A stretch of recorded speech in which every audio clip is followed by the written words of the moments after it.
Assalamualaikum warahmatullahi wabarakatuh. Salam guru penggerak. Saya Altiti Ida Stiani, calon guru penggerak angkatan 7 dari Kabupaten Temanggung. Pendidikan calon guru penggerak yang telah saya ikuti sangatlah banyak memberikan pelajaran dan pembelajaran bagi saya sebagai guru.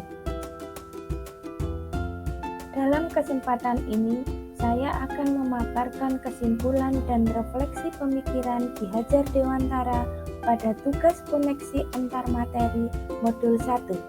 Saya akan merefleksikan diri saya melalui 3 pertanyaan berikut. Yang pertama, apa yang Anda percaya tentang murid dan pembelajaran di kelas sebelum Anda mempelajari modul 1.1? Yang kedua, apa yang berubah dari pemikiran dan perilaku Anda setelah mempelajari modul ini? Yang ketiga, apa yang dapat segera Anda terapkan lebih baik agar kelas Anda mencerminkan pemikiran Ki Hajar Dewantara?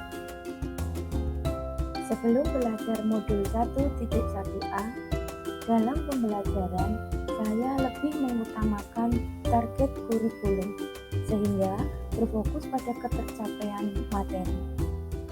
Dalam pembelajaran, lebih mengutamakan aspek kognitif peserta didik dan mengabaikan kemampuan emosional dan sosial murid. Kurang memahami karakteristik peserta didik ketika mengajar dan menggunakan metode yang cocok menurut saya tanpa memperhatikan kebutuhan dan keinginan peserta didik. Fokus utama guru adalah kelas tertib, tenang, pandangan terpusat pada guru dengan harapan peserta didik dapat dengan mudah memahami materi pelajaran.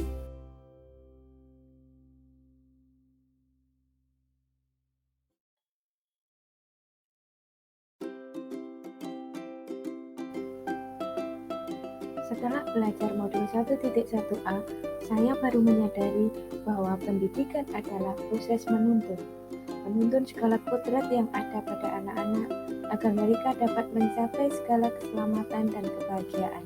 Pendidikan anak sejatinya menuntut anak mencapai kodratnya sesuai kodrat alam dan kodrat zaman. Menyadari peran pendidik yang bersifat among dalam memberi tuntunan dan arahan agar anak tidak kehilangan arah dan membahayakan dirinya. Seorang pendidik dapat memberikan tuntunan agar anak dapat menemukan kemerdekaan dalam belajarnya. Bermain adalah kodrat anak. Permainan anak dapat menjadi bagian dari pembelajaran di sekolah. Setiap peserta didik memiliki karakter yang unik, maka sebagai pendidik perlu melakukan asesmen diagnostik awal agar pendidikan berpihak pada peserta didik sesuai dengan kemampuan, bakat, dan minatnya. Dalam proses menuntun, kita menebalkan laku anak hendaknya disesuaikan dengan kekuatan konteks sosiokulturalnya.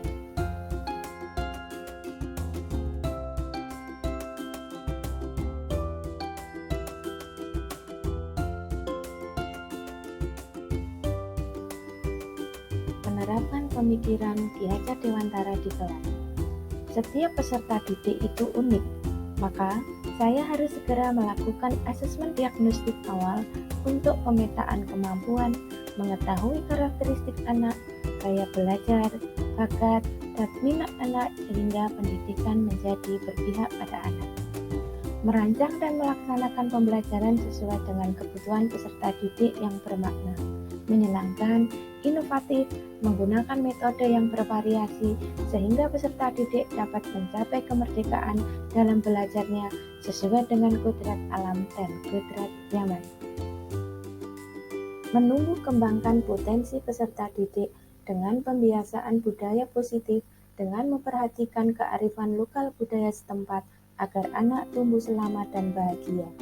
Memposisikan sebagai pendidik yang membimbing, memfasilitasi, dan bisa menginspirasi serta mengembangkan potensi yang dimiliki peserta didik.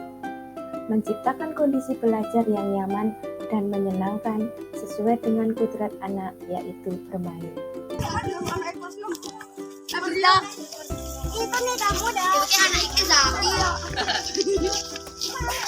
Ora. Apa ya, Dok? Halo.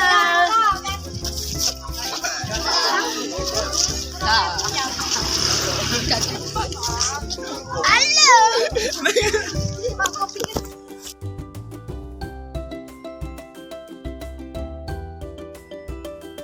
Kesimpulan yang saya ambil, yang pertama, dasar pendidikan Ki Hajar Dewantara adalah menuntut.